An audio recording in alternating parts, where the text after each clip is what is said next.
తెలంగాణ పంచాయతీ ఎన్నికల షెడ్యూల్ విడుదలైంది. సాయంత్రం 6:15 రాష్ట్ర ఎన్నికల కమిషన్ మీడియా సమావేశం నిర్వహించబోతోంది.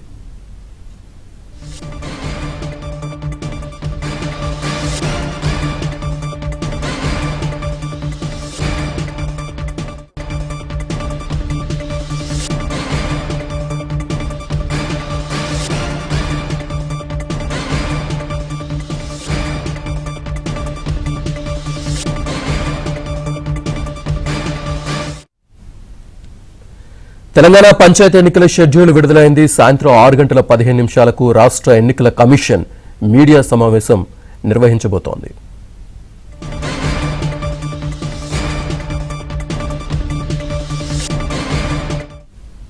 ఇది అంశానికి సంబంధించి పూర్తి డీటెయిల్స్ మా కరెస్పాండెంట్ నరసింహరావు లైవ్ లో అందిస్తారు. నరసింహరావు, శ్రీనివాస్, మొత్తానికి ఈ రోజు సాయంత్రంతో ఉత్కంఠకు తెరబడబోతుంది. గ్రామ పంచాయతీ ఎన్నికలకు సంబంధించినటువంటి షెడ్యూల్ విడుదల కాబోతుంది. సాయంత్రం 6:15 రాష్ట్ర ఎన్నికల కమిషనర్ రాణి కుముదిని మీడియా సమావేశాన్ని ఏర్పాటు చేస్తూ ఉన్నారు. ఈ మీడియా సమావేశంలో గ్రామ పంచాయతీ ఎన్నికలకు సంబంధించినటువంటి ఎన్నికల షెడ్యూల్ని రిలీజ్ చేయబోతూ ఉన్నారు.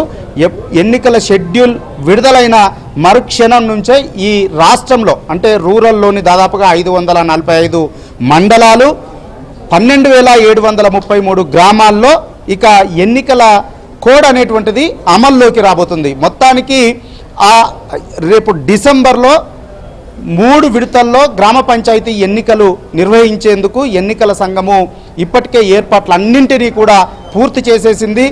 ఎన్నికల సిబ్బంది ఎంపికను పూర్తి చేసేసింది. అదేవిధంగా పోలింగ్ కేంద్రాల ఏర్పాటుకు సంబంధించినటువంటి ఏర్పాట్లను కూడా పూర్తి చేసేసింది. ఇక అందుకు సంబంధించినటువంటి షెడ్యూల్ని మాత్రమే విడుదల చేయాల్సి ఉంది. సాయంత్రం 6:15 ఆ ప్రక్రియను కూడా పూర్తి చేయబోతా ఉన్నారు. ఎన్నికల షెడ్యూల్ని విడుదల చేయబోతా ఉన్నారు. ఆ మరుక్షణం నుంచి రాష్ట్రంలో ఎన్నికలకు కూడా అనేటువంటిది అమల్లోకి రాబోతుంది. ఇప్పటికే రాష్ట్రంలో రాష్ట్ర ప్రభుత్వము అందుకు సంబంధించినటువంటి ఏర్పాట్లన్నీ కూడా పూర్తి చేసేసింది. వాస్తవానికి రాష్ట్ర ఎన్నికల సంఘం చేయాల్సినటువంటి ప్రక్రియనంతా కూడా పూర్తి చేసేసింది. ప్రధానంగా ఈ గ్రామ పంచాయతీ వార్డులకు సంబంధించినటువంటి రిజర్వేషన్లను ఖరారు చేసి రాష్ట్ర ఎన్నికల సంఘానికి ఆ వివరాలన్నీ కూడా అందజేసి ఆమోద ముద్ర వేసిన తర్వాత కన్సర్న్ తెలిపిన తర్వాత రాష్ట్ర ప్రభుత్వం కన్సర్న్ చేసిన తర్వాత రాష్ట్ర ఎన్నికల సంఘము ఈ ఎన్నికల ప్రక్రియను ప్రారంభిస్తుంది. సో అంతకంటే ముందు చేయాల్సినటువంటి ఈ ప్రక్రియనంతా కూడా ఇప్పటికే రాష్ట్ర ప్రభుత్వం చేసేసింది. వాస్తవానికి మొదటగా ఎన్నికల్లో ఇచ్చినటువంటి హామీ మేరకు 42% రిజర్వేషన్లతో ఎన్నికలకు వెళ్ళాలని చెప్పి రాష్ట్ర సర్కారు భావించింది. ఆ 42% రిజర్వేషన్ల కోసము అసెంబ్లీలో చట్టాన్ని చేసింది, తీర్మానం చేసింది. అందుకు చట్టాన్ని తీసుకురావాలని చెప్పి భావించింది, బిల్లును తీసుకురావాలని చెప్పి భావించింది. దాన్ని గవర్నర్కు బిల్లుని పంపించింది. గవర్నర్ ఆమోదించినటువంటి నేపథ్యంలో తర్వాత దాన్ని ఆర్డినెన్స్ రూపంలో తీసుకురావాలని భావించింది.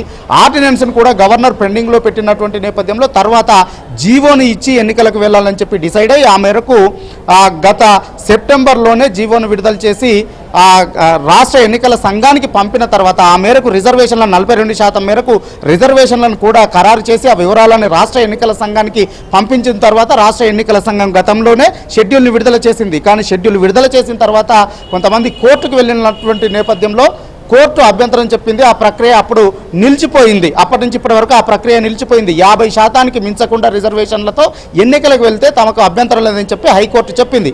దీన్ని సవాల్ చేస్తూ సుప్రీంకోర్టుకు వెళ్ళినా కానీ రాష్ట్ర ప్రభుత్వానికి సుప్రీంకోర్టులో చుక్కెదురైంది. ఈ నేపథ్యంలో చేసేది ఏం లేక ఇక రాష్ట్ర ప్రభుత్వము ఈ స్థానిక సంస్థల గ్రామ పంచాయతీ ఎన్నికల్ని మునుపటిలాగానే 50% రిజర్వేషన్లకు మించకుండానే వెళ్ళాలని చెప్పి డిసైడ్ అయింది.